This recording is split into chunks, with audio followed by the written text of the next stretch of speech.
Well, good morning, everyone.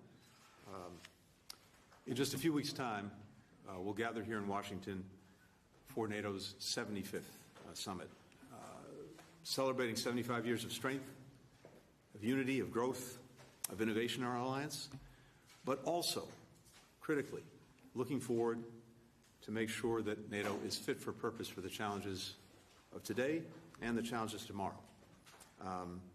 Making sure that this alliance continues to do what it's done so effectively for the last 75 years, and that's protect our people.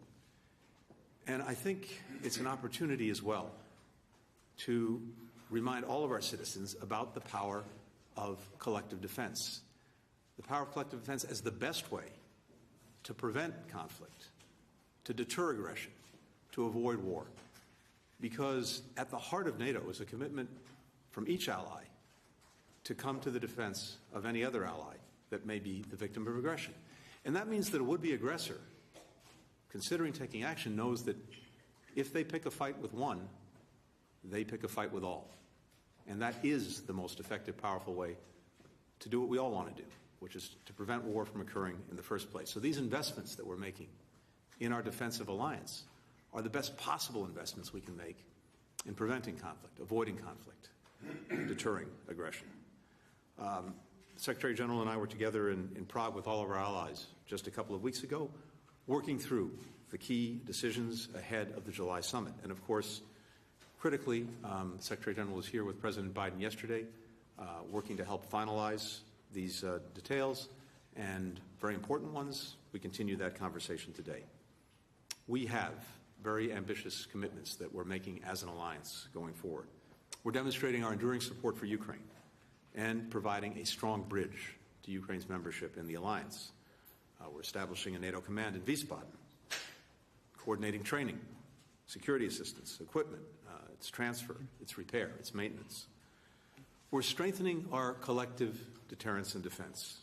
We're implementing the robust plans that allies agreed to, the most robust plans for defense and deterrence since the end of the Cold War, meeting the long-term challenge that Russia poses to the transatlantic alliance and to security.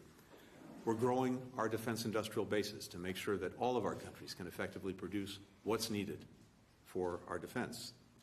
And critically, and you heard President Biden and the Secretary General address this yesterday, we are boosting our burden sharing, making sure that every ally is standing up and carrying the weight of our collective defense. As the Secretary General announced yesterday, 23 allies out of the 32 now meet the 2% target, the target of spending 2% of GDP on defense, a target established in 2014 at the Wales Summit when President Biden took office in 2021. 9 allies were meeting that mark. Now it is 23. And we've also seen, as the Secretary General said yesterday, an 18% increase in defense spending across the alliance. That's the largest in a decade. And it is necessary to meet the challenges of this time. We're also making sure that our alliance is strengthening partnerships with other countries, including countries out of the transatlantic area, particularly deepening coordination, deepening cooperation with partners in the Indo-Pacific who will be present at the summit, as well as within the transatlantic community with the European Union, a critical partner for all of us. The alliance recognizes that security challenges in one part of the world impact another, and vice versa. So what's happening in the transatlantic space has real consequences and implications for the Indo-Pacific and other areas, just as what's happening in the Indo-Pacific space has real implications for our own alliance. And there's a recognition of that, and that recognition is turning into concrete and strong partnerships. Prime Minister Kishida may have said this best in the context of Ukraine, when he said what's happening in Ukraine today may well be happening in East Asia tomorrow. We're also adapting and building resilience to emerging threats, and this is also something that you'll see underscored at the summit. Cyber, hybrid attacks and threats, as well as other challenges to security that we've seen manifest themselves in different ways in recent years, including things like pandemics. NATO has to be fit for purpose to deal with all of these. 2 other points I want to make quickly before turning it over to the Secretary General. I mentioned already that the summit will focus on bolstering Ukraine's long-term success. From day one, As the battlefield has evolved, so too is our support for Ukraine. Partners, the alliance, the United States, have all adapted and helped Ukraine deal with what it had to deal with in terms of warding off this Russian aggression. Now, thanks to the supplemental, which passed Congress after many months, but it did pass, and it passed with overwhelming bipartisan support, we've now been working these recent weeks to speed all of that assistance to the front lines, to make sure that Ukrainians have what they needed in hand to deal with the ongoing Russian aggression. And we've seen, I think, that be very effective in terms of stabilizing the front lines and making sure that the Russians could be stopped in their offensive. It's making a big difference.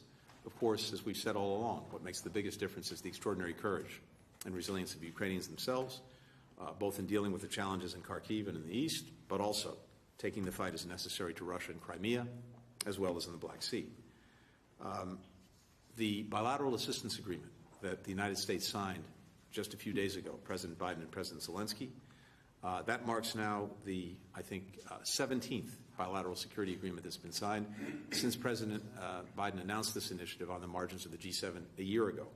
And by the time of the summit, we expect that the NATO summit, we expect that some 20 countries and maybe more will have concluded their bilateral security agreements with Ukraine. This is proof, clear proof, that all of our countries are with Ukraine for the long haul. And that if Mr. Putin is counting on outlasting Ukraine or outlasting any of us, he is misguided. He's wrong. And again, I think you'll see at the summit further emphasis on that. We're also, as necessary, imposing new sanctions on Russia to keep the pressure on so that the aggression ultimately ends. And among other things, we're looking at countries that are supporting Russia's defense industrial base, which is allowing Russia to continue the war, including China. As President Biden's made clear, we have a real concern not with weapons being supplied by China to Russia. That's not what they're doing. What they are doing, as you've heard me discuss many times, is providing critical support to Russia's defense industrial base. Some 70% of the machine tools that Russia's importing are coming from China. 90% of the microelectronics coming from China, and that has enabled Russia to keep that defense industrial base going, to keep the war machine going, to keep the war going. So that has to stop. We, as well, are doing everything we can to provide the necessary support to Ukraine beyond the supplemental. You saw partners come together across the G7 and beyond to be able to use effectively some of the Russian sovereign assets that are primarily in Europe and that now are being leveraged to provide some $50 billion to Ukraine in additional assistance, and we'll continue to look at that. We had a very effective recovery conference just a few days ago as well, looking at other forms of enduring support for Ukraine, including in the energy sector. The bottom line is this. The Ukraine strategy that we've had and that we've been acting on individually and collectively now for nearly 2.5 years is showing effective results in making sure that Ukraine can ward off Russian aggression, and it's done that remarkably. Keep in mind, Putin's objective from day one was to erase Ukraine from the map, to end its existence as an independent country, to subsume it into Russia. That has failed. But going forward, we want to make sure that Ukraine is a success, that it stands strongly on its own feet, militarily, economically, democratically. And that's exactly what we're enabling Ukraine to do. And that is the mark of success going forward. Again, decisions that will be made at the summit will further that effort, and more to be said in a few weeks' time. Finally, heading into the 75th summit, we have an alliance that is stronger, that is bigger, that is more fit for purpose than at any time in recent years. That's thanks to the effort that every ally has made, the commitments that every ally has made, but it's also fundamentally thanks to the leadership of one individual, and that is the person standing beside me, the Secretary General of NATO for this past decade, Jens Stoltenberg. Jens, you have led the alliance at a time of historic change, historic challenge, and the results are there for everyone to see. This would not have happened without your leadership, and it's truly been extraordinary. Now, some of you know that The Secretary General is particularly fond of numbers, likes to recite them. I understand that you even told one interviewer that if you could bring just one book to a desert island, it would be a book on statistics. I have things I could say about that I won't, but let's just remind a few numbers, a few statistics, because they do show what's happened over this remarkable decade of the Secretary General's leadership. 4 new allies in our alliance: North Macedonia, Montenegro, Finland, Sweden. Multinational battle groups in 8 countries, enhancing NATO's forward defense posture. 75% of the citizens in allied nations say that NATO is important to their security. These numbers speak powerfully for themselves. At every step, the Secretary General has set the tone. He's built consensus among the 32 countries. His vision, his achievements will pay dividends for this alliance far into the future. So, Jens's contributions ultimately can't be fully quantified, but neither can the gratitude of the United States and all of our allies to you, Mr. Secretary General. Thank you.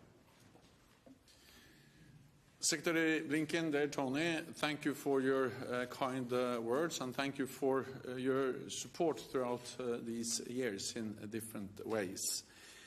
Thank you also for your very strong commitment to NATO, to our transatlantic alliance.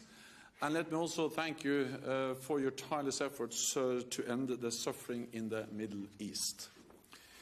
NATO was founded in Washington 75 years ago. Since then, the alliance has been the ultimate security guarantee for all our members. Standing together, we prevent war and preserve peace. In NATO, the US has 31 friends and allies. Together, allies represent half of the world's economic and half of the world's military might, advancing US interests and multiplying America's power. NATO makes America stronger.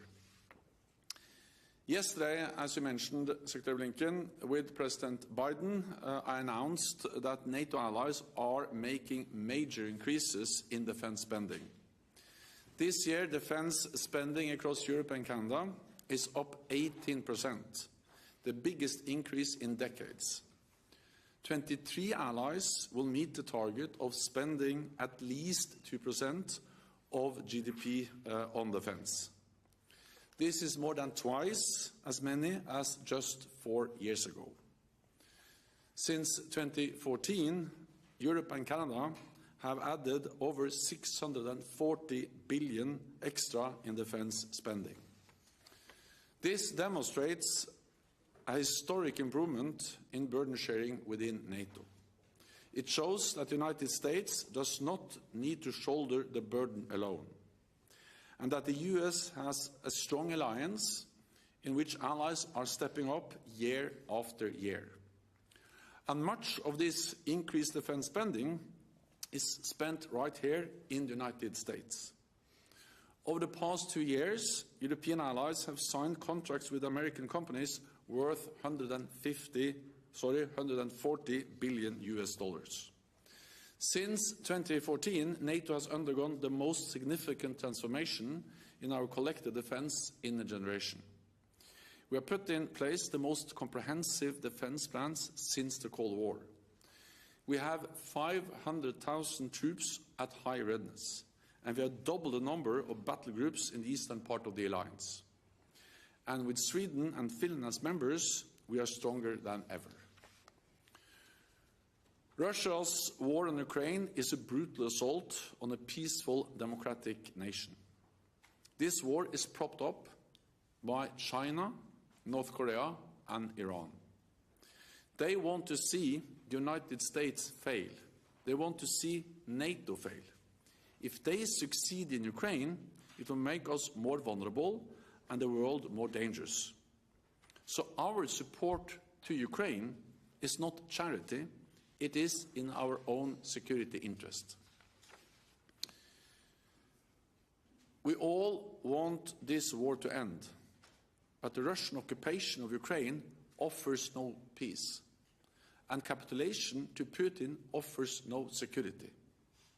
The stronger our support, the sooner the war will end. Which is why I welcome the 10-year bilateral security agreement between the United States and Ukraine. Europe is also doing its part, matching US efforts in Ukraine. And at the NATO summit this July, here in Washington, I expect European allies and Canada to come forward with more financial and military support, and that leaders will agree that NATO takes the lead in coordinating the security assistance and training for Ukraine. All of this will reduce the burden on the United States. Secretary Blinken, I thank you and the US for hosting the summit, which we all are looking forward to attend. At the summit, we will celebrate the 75th anniversary of the most successful alliance in history, but also make important decisions for the future. Thank you. The first question goes to Humaira Pamuk with Reuters. Thank you, Matt.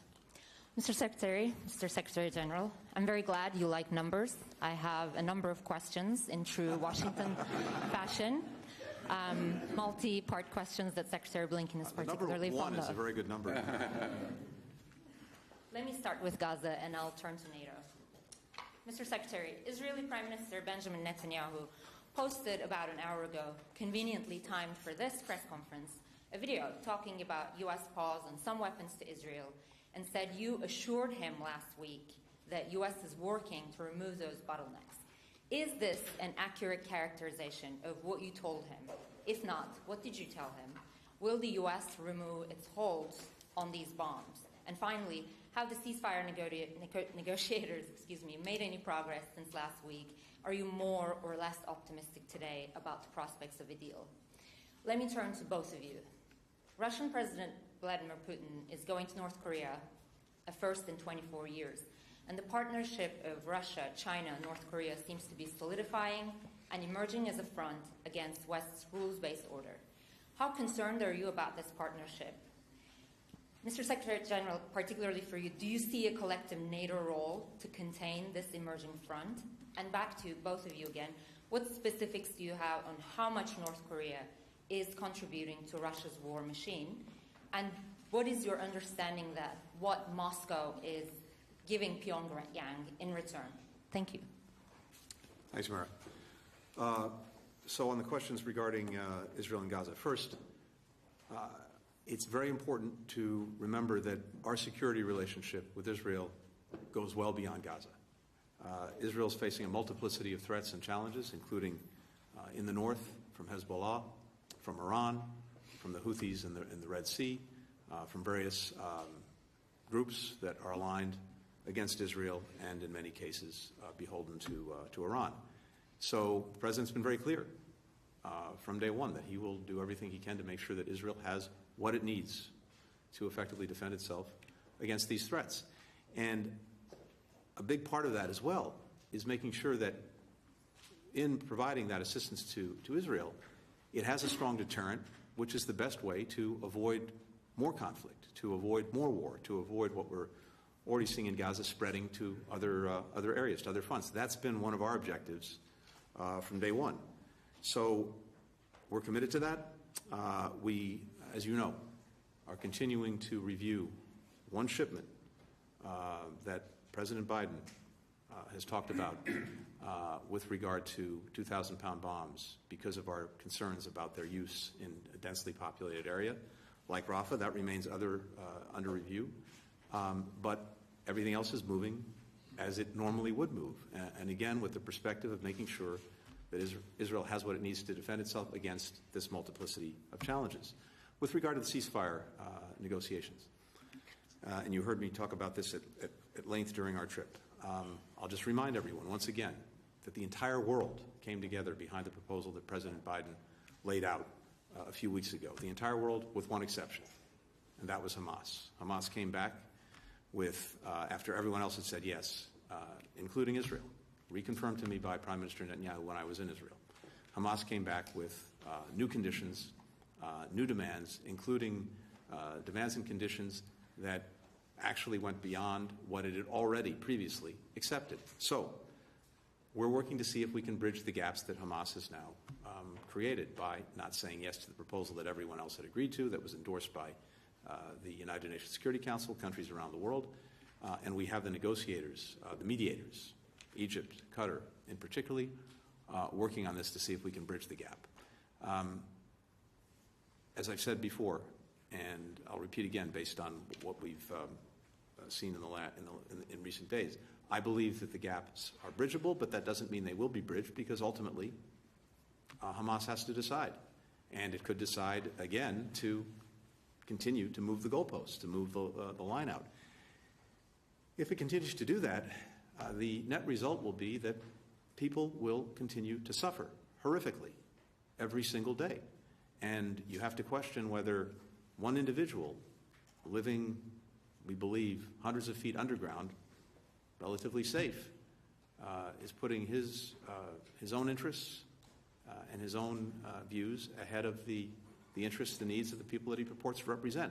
There could be a ceasefire right now if they had said yes a week ago.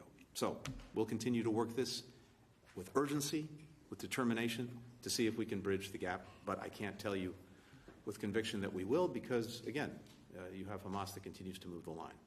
With regard to Mr. Putin and his travels to North Korea, look, we've seen, as you've said, Russia try in desperation to develop and to strengthen relations with countries that can provide it with what it needs to continue the war of aggression that it started against Ukraine. And you heard the Secretary General just reference this. North Korea is providing significant munitions to Russia and other weapons for use in Ukraine. Iran has been providing weaponry, including drones, that have been used against civilians and civilian infrastructure. And as I've mentioned a moment ago, the deep concerns we have about China, not in terms of providing weapons, but in providing what Russia needs to keep its defense industrial base going and to produce itself more tanks, more munitions, more missiles. Yes, these are the countries of concern. And with regard to China in particular, as I said before, it can't, on the one hand, say that it wants better relations with countries in Europe, while at the same time fueling the biggest security threat to Europe as a whole since the end of the Cold War. And President Biden heard that himself from our European partners who were part of the G7 just last week. So we are very much concerned about this because this is what's keeping the war going. And the fastest way to end the war is for Putin to be disabused of the notion that he can outlast Ukraine and outlast all of Ukraine's supporters, but also if he knows that the fuel he needs for his war machine won't be there anymore. So if China in particular, which professes to have a strong interest in ending the war, if it really means it, it will stop fueling the war machine and will continue to do everything we can to cut off the support that countries like Iran and North Korea are providing. I very much agree with what Secretary Blinken just stated. Putin's visits to North Korea demonstrates and confirms the very close alignment between Russia and authoritarian states like North Korea, but also China and Iran. And this also demonstrates that our security is not regional, it's global. What happens in Europe matters for Asia, and what happens in Asia matters for us. And this is clearly demonstrated in Ukraine, where Iran, North Korea, China are propping up, fueling Russia's war of aggression against Ukraine. So this idea that we can divide security into regional theaters doesn't work anymore.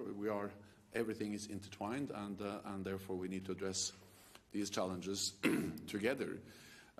We are of course also concerned about the potential support that Russia provides to North Korea when it comes to supporting their missile and nuclear programs.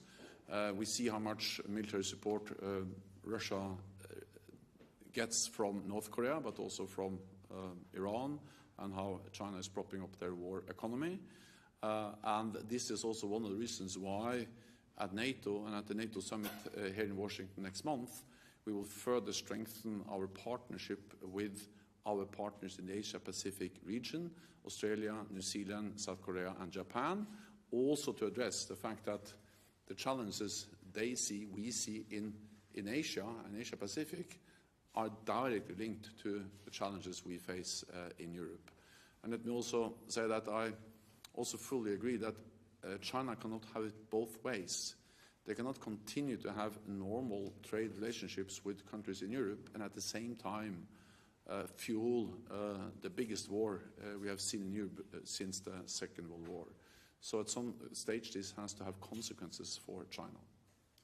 Hille Svensson with Netavisen. Thank you. My question also goes to both of you. Norway today still has a continued fishing cooperation with Russia.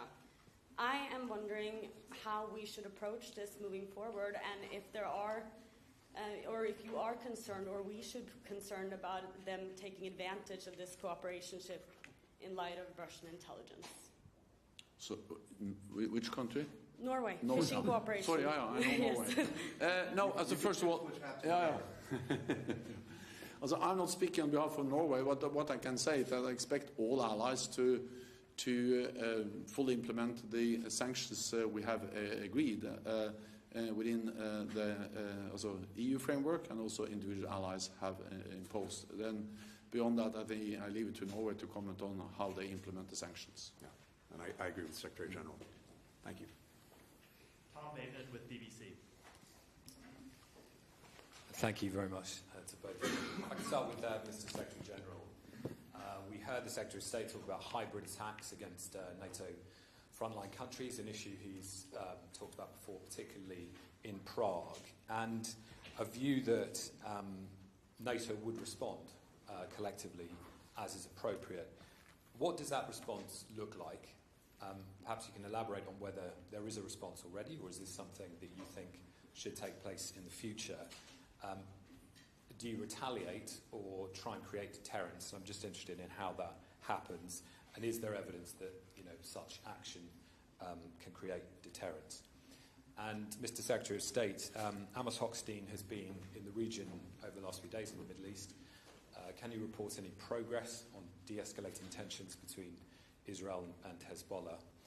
And on Gaza, an investigation by the Associated Press this week identified 60 Palestinian families in which at least 25 members have been killed, some of them involving 4 generations of the same family, many with more than 50 family members killed, and in one, 173 family members were killed. And I'm interested to understand that for Palestinians who hear what you say about a continuing conflict for just cause, but to them this feels like a war that seeks to destroy Palestinian society, what do you say to those people? How do you reconcile those views and those positions? Thank you. On the Russian hybrid actions against NATO allies in Europe, let me say that what we have seen over the last weeks and months is a surge in hostile actions by Russia against NATO allies, and that includes sabotage, arson attempts, cyber attacks, and also trying to use migration as a tool to coerce NATO allies. And we need to react to this in a calm and measured way, but at the same time to take it very seriously. And that's also why NATO allies have agreed response options that allies can take both individually and collectively. On the NATO level, this is about increasing awareness, sharing intelligence, making allies aware of that this is not individual, not linked instance, but it's actually a pattern of Russian behavior over some time. And I welcome also the US sharing a lot of intelligence on these actions with other NATO allies. Then it is about protecting our critical infrastructure, including undersea and cyber infrastructure, and we have taken several steps to increase the protection of critical infrastructure. And then, of course, many of these actions are met by individual actions in the individual member states. So there have been several arrests across the alliance in the United Kingdom, in Poland, in Germany, in the Baltic countries. We have seen those behind these sabotage actions being arrested, and there are legal processes going on. So there is a mix of collective action by NATO and individual allies taking the necessary legal steps to protect us against this Russian behavior. On Lebanon, so as I mentioned earlier, one of our objectives from day one, since October 7th, has been to prevent this conflict from spreading, including in the north. And as you mentioned, Ms. Hochstein is in Lebanon, in the region, working on this. We've all collectively been working on this for many months and intensely, again, in recent weeks. No one wants escalation. No one wants to see the conflict spread. And one of the paradoxes I think we have in this moment is I don't think any of the potential belligerents actually want to see a war or conflict spread. I don't believe Israel does. I don't believe Hezbollah does. Lebanon certainly doesn't, because it would suffer the most. I don't believe that Iran does. And yet you have momentum potentially in that direction, because with the back and forth that goes on every day, there is always the possibility of miscalculation, of one side not fully seeing what the other is doing. And it's very important to do everything we can to arrest that and to find a diplomatic resolution to the challenge that exists for Israel, as well as for Lebanon. In Israel, there are something like 60 or 70,000 Israelis who have been forced from their homes. They've basically depopulated a big part of northern Israel because of the threat from Hezbollah, because of Hezbollah launching rockets into Israel and making life impossible. There are many Lebanese in southern Lebanon who are also not able to live in their homes and live in their towns. So we're working diplomatically to find a resolution to this so that people on both sides of the line have the confidence to be able to live in their homes and go back to where they live. Now, here again, so much of this comes back to the ceasefire. The most immediate way to empower our diplomacy and to be able to reach an agreement that allows people to return to their homes and live in security would be through a ceasefire in Gaza, because Hezbollah has tied the actions that it's committing against Israel to Gaza. So if we get that ceasefire, I think that will make it more likely that we can find a diplomatic resolution to the crisis in the north. With regard to Palestinian families that you discussed, on a human level, the suffering of little children, men, women, is horrific, and we see it every single day.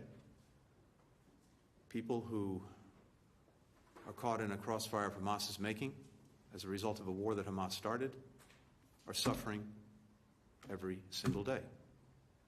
And for all of us, this is a profoundly human tragedy. I've met with Palestinian Americans who've lost multiple members of their own families in Gaza, who shared with me the pictures of a little niece, a little nephew, a brother, a sister, a parent, a grandparent, who's been killed in the months since October 7th. And it's profoundly motivating in the wake of this suffering to want to do everything we possibly can to bring this to an end. The fastest way to do that, and this has been the case now for weeks, for months, is through the ceasefire that we've been working to achieve. And the biggest obstacle to achieving that ceasefire, again, remains Hamas and remains the decisions of perhaps one man who is, we believe, hundreds of feet underground in relative safety, while the people he purports to represent are suffering every single day. So we have to, all of us, put the interests of these many, many innocent families and people first and foremost. And that means that Israel has to do more, continue to do much more, to protect civilians, to make sure that they get the assistance they need. But it first and foremost means that Hamas has to make a decision. Is it actually looking out for the interests of Palestinian people? Is it looking out for its own interests at the expense of the interests of Palestinians who are suffering every single minute in Gaza? Fastest way to bring this to a conclusion tomorrow is through this ceasefire. That's what we're looking to achieve. Can I just follow up just on the point about crossfire, because many of these deaths were in airstrikes, and by definition, there is no Palestinian air defense, so this is not crossfire. And yeah, I know there was that description before, so I just wanted to clarify. Yeah, look, on that, again, we've been on this as well from day one in trying to press Israel to do everything it can to avoid civilian casualties, to put a greater premium on civilian protection. And yes, we see that we see this too. It's without justifying any particular airstrike, and certainly we've ourselves reported as a government, as the State Department, on numerous incidents where civilians have been killed or grievously injured, including through airstrikes.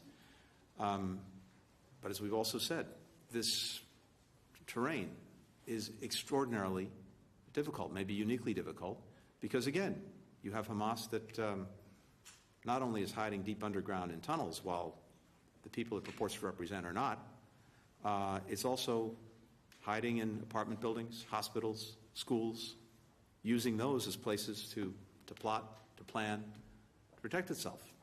But that means also that it's endangering thousands, tens of thousands of children, women, and men. It launched this war on November 7th. It conducts it in a way by retreating to places where it's hiding behind civilians that further endanger civilians. And it has not made the decisions necessary to stop it, which it could do right now. The final question goes to Anders Figard with NRT. Thank you, Mr. Secretary, how do you do? How can Ukraine trust your words of support when the recent bilateral agreement can be cancelled with a 6 months notice? And how confident are you that you will not need to ask Mr. Stoltenberg to extend his term as Secretary General? And I didn't quite hear your answer to my colleague's question here on Israel. Is Netanyahu's, Prime Minister Netanyahu's characterization, is it true, what he said about that you, what you assured him last week? Mr. Secretary General, China can't have it both ways. What kind of consequences should China should be on China? And you want to secure the long-term help to Ukraine. You have been talking about a fund, if I understand it correctly. The alliance has been lukewarm to an aid fund. What's your next step there? And if you soon get to read some more statistical books, what can you say about your possible successor? Thank you. Thank you. With regard to the bilateral security agreements, first, it's important to note that the United States signed our agreement last week. President Biden, President Zelensky signed it together, but we are not alone. Dozens of countries have either concluded or will conclude bilateral security agreements with Ukraine, each of which basically says the same thing, that we're committed individually, as well as through the work that will be formalized at the NATO summit, to supporting Ukraine in building a deterrent force for the future that can ward off aggression and, as necessary, deal with it. And each of these agreements is projected over a decade to, again, send a very strong message that each of us is in this for the long haul. And that is the determination and commitment of the United States. I think the fact that ultimately the supplemental funding bill passed with overwhelming bipartisan support, both houses of Congress, again, is indicative of the depth and strength of that support in the United States.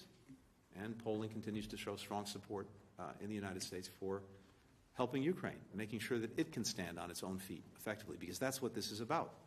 Any international agreement, one kind or another, always has a mechanism in it for one of the parties to, pull out of that agreement. That's a standard operating fare in any of these agreements.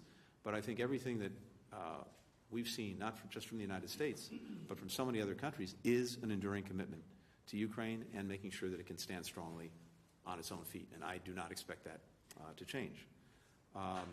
With regard to the Secretary General, look, I think many of us wish on one level that this was a lifetime appointment because of, but I don't think the Secretary General feels that way. And I'm confident, very confident, that the alliance will come strongly together behind a new Secretary General, and that when the current Secretary General Stoltenberg's term ends this fall, there will be a very strong Secretary General in place to pick up the baton and carry the extraordinary work that this Secretary General has done forward into the future for the alliance. And finally, with regard to the last question on Israel, I stand by exactly what I said a few minutes ago. Thank you. Is Mr. Netanyahu telling the truth or not, Mr. Secretary?